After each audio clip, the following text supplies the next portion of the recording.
Nako, babala sa mga laging kulang sa tulog dyan. Alam nyo ba na may masamang epekto pala sa katawan ang madalas na pagpupuyat o sleep deprivation?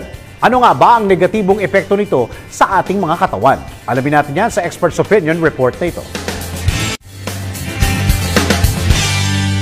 Nasanay ka na ba na laging late matulog? Tipong lagi kang puyat o yung tinatawag na sleep deprivation? Naku, ayon sa Philippine Society of Sleep Medicine, malaking epekto ng pagpupuyat o sleep deprivation sa kalusugan. Ayon kay Dr. Michael Sarte, isang sleep medicine specialist, kapag nakakaranas ng kakulangan sa tulog ang tao, nagkakaroon nito ng sleep debt na ang ibig sabihin ay dapat itong mabayaran o mabawi dahil nakakahina ito ng immune system.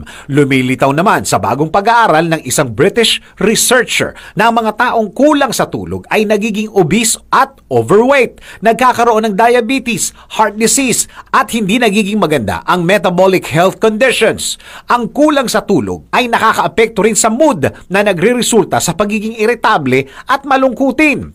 Kaya payo ng eksperto, maging tuloy-tuloy ang pagtulog. Iwasang gumamit ng gadgets bago matulog. Magkaroon ng komportabling tulugan at malamig na kapaligiran. Iwasang uminom ng kape sa gabi. Iwasang matulog sa hapon. At iwasang uminom ng alak dahil pinaiikli nito ang deep sleep na importante sa memory at rest ng brain.